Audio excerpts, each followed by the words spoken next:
توحید میں ملت ابراہیمی اور عقیدہ توحید پر اپنے دعوے کے مطابق مشرکین قریش نہیں ہیں بلکہ محمد رسول اللہ صلی اللہ علیہ وسلم ہیں، اور آپ کو ماننے والے صحابہ کرام رضوان اللہ علیہم اجمعین اور ان کی اتباع کرنے والے ہیں۔ اس صورت کے اندر مشرکین مکہ کا شرک اور ان کا رد اور اسی طرح توحید کی اقسام اور ان کے تقاضے جو ہیں وہ بیان کیے گئے ہیں۔ جہاں تک صرف وہی حلال ہے جو شرعاً جائز ہو اور اس کے اوپر اللہ تبارک و تعالیٰ کا نام ذکر ہو، چونکہ جانور کا حقیقی مالک، اس کو پیدا کرنے والا، اس کا رازق جو ہے وہ اللہ تبارک و تعالیٰ ہے، تو یہ حق بھی اللہ رب العالمین کا ہی ہے کہ اس کے نام پر اس کو ذبح کیا جائے، اس کو ذبح کرتے ہوئے اس کا نام پکارا جائے اور اس کی خوشنودی کے لیے اس کو ذبح کیا جائے۔ اور یہ بات بھی ضروری ہے کہ یہ بھی اسی کو اس کا مستحق سمجھا جائے کہ وہ ہی اس کا مستحق ہے کہ جس جانور کو اپنے بندوں کے لیے چاہے حلال کر دے اور جس کو چاہے حرام کر دے۔ چنانچہ اللہ رب العالمین نے فرمایا فَكُلُوا مِمَّا ذُكِرَ اسْمُ اللَّهِ عَلَيْهِ إِن كُنتُم بِآيَاتِهِ مُؤْمِنِينَ۔ اللہ رب العالمین نے فرمایا بس تم کھاؤ اس میں سے جس پر اللہ تعالیٰ کا نام ذکر کیا گیا ہو، ان کنتم بآیاتہ مؤمنین، اگر ہو تو اس کی آیات پر ایمان رکھنے والے۔ اور مزید فرمایا کہ وَلَا تَأْكُلُوا مِمَّا لَمْ يَذْكُرِ اسْمُ اللَّهِ عَلَيْهِ، اور اس چیز کو نہ کھاؤ، اس جانور میں سے نہ کھاؤ جس پر اللہ تعالیٰ کا نام ذکر نہ کیا گیا ہو۔ وَإِنَّهُ لَفِسْقٌ، اور بے شک یقیناً یہ سراسر نافرمانی ہے، یعنی اگر تم وہ جانور کھاؤ گے، اس جانور کا گوشت کھاؤ گے جس پر اللہ تعالیٰ کا نام ذکر نہیں کیا گیا یا غیر اللہ کا نام ذکر کیا گیا ہے، تو یہ سراسر اللہ رب العالمین کی نافرمانی ہے۔ مشرکین کا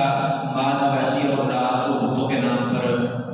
وقف کرنا، یہ اللہ رب العالمین نے بیان کیا۔ ایک عبادت ہوتی ہے بدنی جو ہم نماز پڑھتے ہیں، سجدہ کرتے ہیں، رکوع کرتے ہیں، وضو کرتے ہیں۔ ایک عبادت ہوتی ہے مالی جو ہم اللہ تبارک و تعالیٰ کے دیے ہوئے مال میں سے اللہ رب العالمین کے راستے میں خرچ کرتے ہیں۔ تو دنیا کے اندر جب شرک شروع ہوا تو جہاں پہ لوگوں نے بتوں کی، مورتیوں کی، قبروں کی پوجا شروع کی، عبادت شروع کی، وہیں پہ ان کی خوشنودی کے لیے اپنے مال کی نظر و نیاز کرنا بھی شروع کی۔ تو بدنی عبادت یعنی سجدہ اللہ تعالیٰ کے علاوہ کسی اور کو کرنا، اور رکوع اللہ رب العالمین کے علاوہ کسی اور کے سامنے کرنا، قیام اللہ رب العالمین کے علاوہ کسی اور کے سامنے کرنا، یہ بھی شرک ہے۔ اور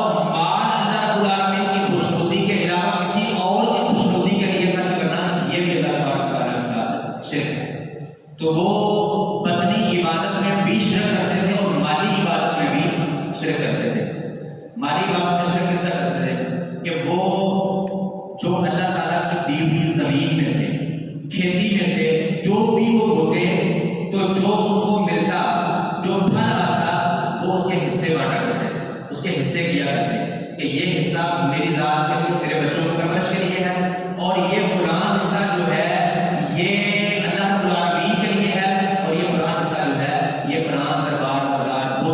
مورتی کے لیے ہے۔ اور اسی طرح اللہ رب العالمین کے دیے ہوئے مال مویشی میں سے جب کوئی مادہ جانور بچہ جنم دیتی تو اس کو بھی، اس میں سے بھی کسی کو اللہ رب العالمین کے نام وقف کر دیتے اور کسی کو اپنے بت کے نام وقف کرتے۔ اور پھر اگر جو اللہ رب العالمین کے نام وقف کیا ہوا جانور یا اللہ تعالیٰ کے نام کی وقف کی ہوئی کھیتی اس میں خسارہ ہو جاتا، وہ نہ ہوتی، اس میں سے پھل اچھا نہ نکلتا، یا وہ وقف کیا ہوا جانور اگر مر جاتا، جب اللہ رب العالمین کے راستے میں وقف کی ہوئی کھیتی یا جانور وہ مر جاتا تو بتوں کے نام پر وقف کیے ہوئے جانور کھیتی کو اللہ تعالیٰ کے نام نہیں کرتے تھے، لیکن اگر بتوں کے نام وقف کیا ہوا جانور یا کھیتی مر جاتے تو وہ اللہ رب العالمین کے نام وقف کیا ہوا جانور ہوگا بتوں کے نام لگا دیا کرتے تھے۔ تو اللہ رب العالمین نے ان کی اس خصلت کو بھی بیان کیا۔ اس سے یہ ثابت ہوا کہ وہ اللہ تعالیٰ کی ذات کو مانتے تھے، اللہ تعالیٰ کی ربوبیت کو بھی کسی حد تک مانتے تھے، لیکن اہمیت کو عبادت میں اپنے بتوں کو دیتے تھے۔ اللہ تعالیٰ نے فرمایا وَجَعَلُوا لِلَّهِ مِمَّا ذَرَأَ مِنَ الْأَرْضِ، انہوں نے مقرر کیا اللہ تعالیٰ کے لیے اس میں سے جو اللہ تعالیٰ نے کو کھیتی دی، وَالْأَنْعَامَ، اور چوپائے دی، نَصِيبًا، ایک حصہ۔ فَقَالُوا، تو انہوں نے کہا هَذَا للہ، یہ اللہ تعالیٰ کے لیے ہے، بزعمہم اپنے گمان کے مطابق، ان کے اپنے گمان کے مطابق، اور کہتے ہیں کہ یہ اللہ تعالیٰ کے لیے ہے، وہذا لشرکائنا، اور یہ ہمارے شریکوں کے لیے ہے، فما کان لشرکائہم، اور نہیں تھا وہ جو ان کے شریکوں کے لیے تھا، فلا یصل الی اللہ، وہ اللہ تعالیٰ کو نہیں ملتا تھا، یعنی اگر اللہ تعالیٰ ان کا جو ہے اللہ تعالیٰ کا حصہ جو ہے وہ آ جاتا تو شریکوں والا حصہ اللہ تعالیٰ کو نہیں دیتے تھے، وما کان للہ فہو یصل الی شرکائہم، اور جو اللہ تعالیٰ کا حصہ ہوتا اگر شریکوں کا بڑھ جاتا تو اللہ تعالیٰ کا حصہ جو ہے وہ ان کو دے دیا کرتے تھے، ساء ما یحکمون، برا ہے جو وہ فیصلہ کرتے ہیں۔ بعض لوگ بس اپنے بتوں کی خوشنودی کے لیے مال مویشی دینے کے ساتھ ساتھ جو ہے وہ اپنی اولاد کو بھی ان کے نام چڑھا دیا کرتے، اس کو بھی اللہ تعالیٰ نے بیان فرمایا، وَكَذَلِكَ زَيَّنَ لِكَثِيرٍ مِّنَ الْمُشْرِكِينَ قَتْلَ أَوْلَادِهِمْ شُرَكَاؤُهُمْ، بعض مشرکین کے شریکوں نے ان کے لیے اس بات کو مزین بنا دیا، خوبصورت بنا دیا کہ وہ اپنے شریکوں کے لیے، بنائے ہوئے شریکوں کے لیے، ان کی یعنی خوشنودی کے لیے اپنے اولادوں کو قتل کریں۔ اس طرح اپنے اموال بتوں کے نام پر قربان کرنے کا ایک طریقہ اور یہ بھی تھا کہ وہ بتوں کے مجاوروں کے لیے وقف کر دیتے تھے، جو دربار میں مزار میں مجاور ہے اس کے لیے اس کو وقف کرتے ہیں، وقالوا هذه انعام وحرث حجر، وہ کہتے ہیں کہ یہ کھیتی اور یہ جانور چھوڑا ہوا ہے، ممنوع ہے، یعنی ان کو کوئی استعمال نہیں کر سکتا، لا يطعمها الا من نشاء بزعمهم، ان کو کوئی کھا نہیں سکتا سوائے اس کے جس کو وہ چاہے، جس کو ہم چاہیں وہ کھا سکتا ہے، بزعمهم اپنے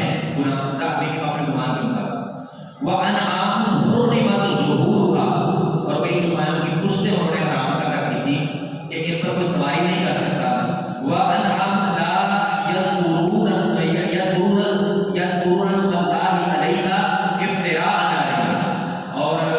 کئیوں کو جو ہے وہ اللہ تعالیٰ کے نام کو جو ہے وہ انہوں نے یہ ہوتے افتراء کرتے ہوئے اس پر سیجزی بما کانوا یفترون، تو وہ عنقریب ان کو بدلہ دے گا اس کا جو وہ جھوٹ کرنا کرتے تھے، افتراء باندھا کرتے تھے۔ اسی طرح انہوں نے اپنی طرف سے کچھ جانوروں کو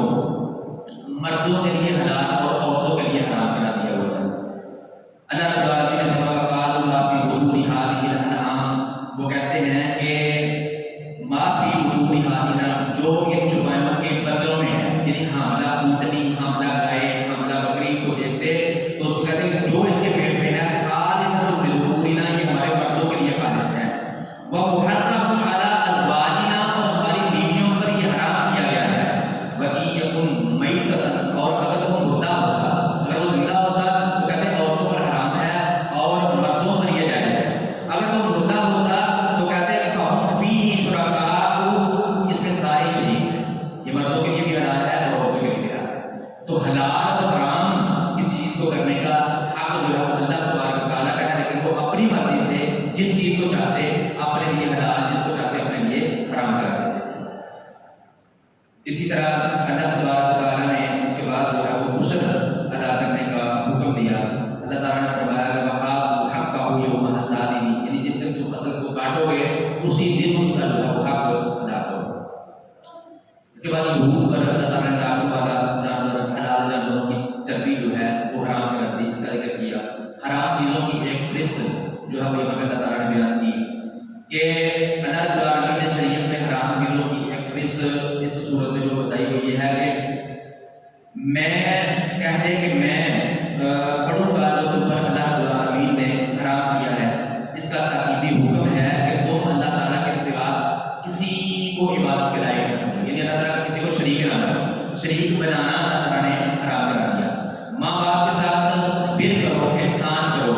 نا احسان کرنا اللہ تعالیٰ نے حرام کرا دیا۔ اپنی اولاد کو مفلسی کی وجہ سے قتل نہ کرو، کیونکہ ہم ہی تم کو عزت دیتے ہیں اور ہم ہی ان کو عزت دیتے ہیں، یعنی مفلسی کی وجہ سے، مفلسی کے خدشے سے ان کو قتل کرنا یہ اللہ تعالیٰ نے حرام کر دیا۔ ظاہری اور چھپی ہوئی بے حیائیوں کے قریب نہ جاؤ، یعنی قریب جانا اللہ تعالیٰ نے حرام کرا دیا۔ کسی کو ناحق قتل نہ کرو، جسے کہ اللہ تعالیٰ نے حرام کرا دیا ہے، یعنی ناحق قتل کرنا اللہ تعالیٰ نے حرام کرا دیا۔ یتیم کے مال کے قریب نہ جاؤ مگر طریقے سے جو سب سے اچھا ہو، یہاں تک کہ وہ اپنی پختگی کو پہنچے، کڑیل جوانی کو پہنچے، اور ماپ توڑ میں انصاف کرو، کمی نہ کرو، یعنی کمی کرنا اللہ رب العالمین نے حرام کرا دیا۔ جب بات کرو تو انصاف کرو، اپنے رشتہ داروں کے خلاف ہو، یعنی ڈنڈی مارنا اللہ تعالیٰ نے حرام کر دیا. اللہ تعالیٰ کے عہد کو پورا کرو یعنی عہد کو توڑنا اللہ تعالیٰ نے حرام کر دیا. اس کے بعد اللہ تبارک تعالیٰ نے یہ اعلان کیا کہ اسلام کے علاوہ کسی راستے کی اتباع جو ہے وہ جائز نہیں ہے. وَأَنَّ هَذَا صِرَاطِي مُسْتَقِيمًا اور بے شک یہی میرا سیدھا راستہ ہے فَاتَّبِعُوهُ بس اسی کے پیچھے چلو اسی پر چلو. وَلَا تَتَّبِعُوا السُّبُلَ اور دوسرے راستوں پر نہ چلو یعنی اللہ تعالیٰ کے ایک راستے کے علاوہ دوسروں پر نہ چلو. فَتَفَرَّقَ بِكُمْ عَنْ سَبِيلِهِ ورنہ یہ راستے تمہیں اس کے راستے سے جدا کر دیں گے بھٹکا دیں گے. ذَلِكُمْ وَصَّاكُم بِهِ یہ تاکیدی حکم ہے جو اللہ تعالیٰ تمہیں دیتا ہے لعلکم تتقون تاکہ تم متقی بن جاؤ. اس آیت کریمہ سے یہ پتہ چلتا ہے کہ حق جو ہے وہ ایک ہے. یہ بھی صحیح ہے وہ اپنی جگہ پہ صحیح ہے وہ اپنی جگہ پہ صحیح ہے یہ بات درست نہیں کیونکہ اللہ تعالیٰ نے فرمایا وَأَنَّ هَذَا صِرَاطِي مُسْتَقِيمًا یہ میرا سیدھا راستہ ہے اس کے اوپر چلو. وَلَا تَتَّبِعُوا السُّبُلَ اور دوسرے راستوں پر نہ چلو. اگر چلو گے فَتَفَرَّقَ بِكُمْ عَنْ سَبِيلِهِ تو وہ اس کے سیدھے راستے سے تمہیں بٹا دیں گے جدا کر دیں گے. یہ سیدھا راستہ ایک ہے. رسول اللہ صلی اللہ علیہ وسلم نے فرمایا ترکت فیکم امرین لن تضلوا ما تمسکتم بہما کتاب اللہ وسنت رسولہ کہ تمہارے اندر دو چیزیں چھوڑ کر جا رہا ہوں جب سے مضبوطی سے ان کو تھامے رکھو گے کبھی بھی گمراہ نہیں ہوگے. ایک اللہ تعالیٰ کی کتاب ہے اور دوسری اس کے رسول کی سنت ہے. تیسری کوئی چیز نہیں ہے. تو یہی سیدھا راستہ ہے یہی ہے جس کے بارے میں اللہ تعالیٰ نے فرمایا وَأَنَّ هَذَا صِرَاطِي مُسْتَقِيمًا. اسی طرح سے بخاری میں حدیث ہے رسول اللہ صلی اللہ علیہ وسلم بیٹھے ہوئے صحابہ کرام بھی موجود تھے. نبی صلی اللہ علیہ وسلم نے ایک سیدھا خط کھینچا اور پھر اس کے ادھر ادھر جو ہے وہ لکیریں کھینچی اور آپ نے فرمایا کہ یہ میرا سیدھا راستہ ہے اور یہ خطوات الشیطان ہے. اور پھر اس کی منزل بھی شریعت اسلامیہ نے بتائی کہ جو صراط مستقیم پر چلے گا